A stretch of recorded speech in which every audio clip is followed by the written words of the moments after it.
आज रामलला का मंदिर बन रहा है। लोगों में खुशी है और राम मंदिर के लिए लोगों ने बलिदान दिया है, तपस्या की है। लेकिन अयोध्या में एक गांव ऐसा है जहां के लोगों ने अनोखा संकल्प लिया था। अयोध्या के सराय रासी गांव के लोगों ने संकल्प लिया था कि जब प्रभु राम का मंदिर जब तक नहीं बन जाएगा तब तक वो लोग नंगे पांव रहेंगे। इतना ही नहीं, पगड़ी न पहनने का भी संकल्प उनकी तरफ से लिया गया। एक दो नहीं बल्कि ये संकल्प या 9 पीढ़ियों से चलता आ रहा है। बारिश में छतरी न लगाने का संकल्प, शादी में मंडप न बांधने का भी संकल्प इस गांव के लोगों ने लिया था। उस गांव के लोगों के बीच पहुंचकर भारत 24 के रेजिडेंट एडिटर आदर्श सिंह ने वहां पर उन लोगों से बातचीत की।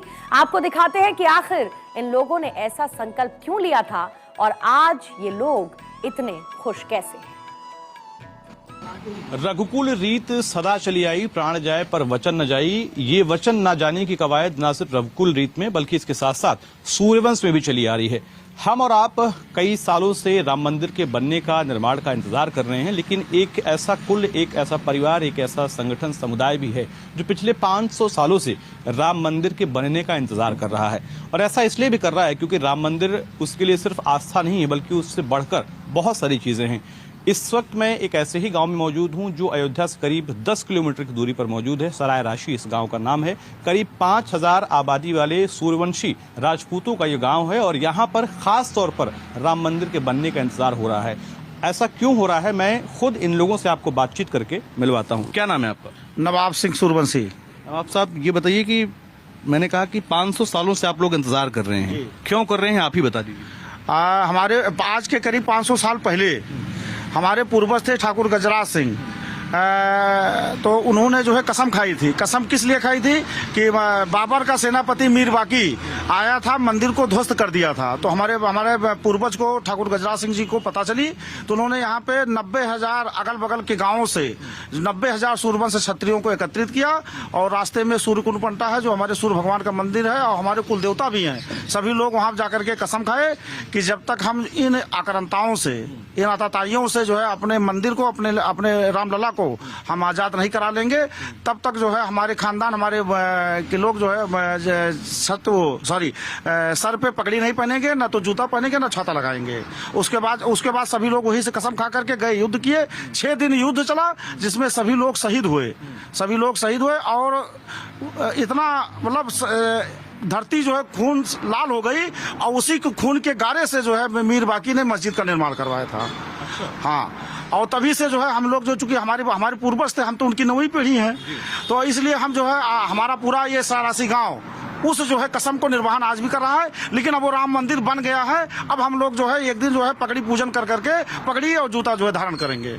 देखिए, मैं एक और खास बात आपको बता दूं, अगर आप यहाँ पर मौजूद किसी भी व्यक्ति का पैर देखेंगे तो देख सकते हैं कि सभी बिना चप्पल जूते के मौजूद हैं। और आप सोचिए कि मैं इन लोगों के बीच में हूँ और कोशिश कर रहा हूँ कि इनके जैसा कुछ समय के लिए बनने के लिए, और उस वक्त इस ठंड में क्या हालत है। लेकिन अगर ऐसे लोग जो पिछली 9 पीढ़ियों से, 500 सालों के ज्यादा के समय से ऐसे ही बिना जूते, चप्पल, पगड़ी और या फिर यूँ कहें कि छत पर जो छतरी है बिना उसके चले आ रहे हैं, तो कैसा लगता होगा ये भी समझते हैं। क्या नाम है आपका? शिव सिंह मेरा नाम।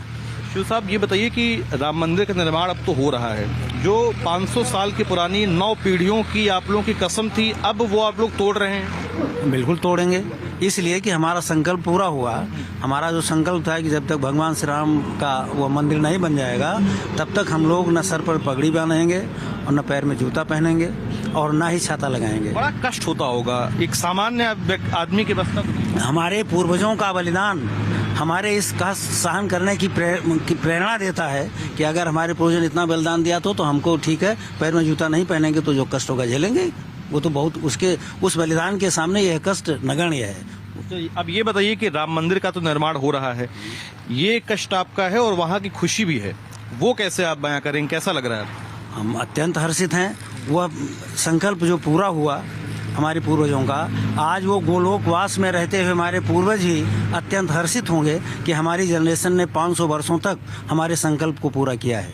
और हम उनके वंशज हैं जो पिता के आदेश से 14 वर्ष तक सुबह उनको राज गद्दी मिलने वाली थी और उनको जंगल मिला और उन्होंने शहर स्वीकार किया, तो हम तो उनके वंशज हैं। ये छोटा सा संकल्प कि पैर में जूता न पहनना, सर पर पगड़ी न बांधना, इस बात की याद दिलाता रहेगा कि हमारे पूर्वजों ने जो त्याग बलिदान किया था, हम उनके वंशज होते हुए उसका पालन करते रहेंगे। और अब अत्यंत हर्षित हैं, अत्यंत हर्ष है कि वो आज संकल्प पूरा हो रहा है। देखिए, हनुमान जी प्रभु श्री राम के सेवक थे, या तो उतनी खुशी उनको होगी कि आज प्रभु श्री राम 22 जनवरी को अपने घर पर विराजेंगे, या फिर इन लोगों को होगी। खासतौर पर बीच में ये पगड़ी रखी हुई है, और पगड़ी आमतौर पर राजपूतों की शान होती है। कई मौक़ों पर, कई प्रयोजनों पर, और आमतौर पर अगर आप राजस्थान या ऐसे इलाकों में जाएंगे तो पगड़ी जो है शान के तौर पर पहनी जाती है, रखी जाती है। लेकिन ये पगड़ी भी इन्हीं सरों का इंतजार कर रही है, और इंतजार कर रही है 22 जनवरी का, जब प्रभु श्री राम यहाँ पर विराजमान होंगे। और उसके बाद ये लोग अपनी 500 साल से ज़्यादा की पुरानी वो कसम तोड़ेंगे और अपने आप के ऊपर जो है पगड़ी रखेंगे, साथ ही साथ जूते चप्पल भी पहनना शुरू करेंगे। कैमरामैन विवेक शुक्ला के साथ आदर्श सिंह, भारत 24।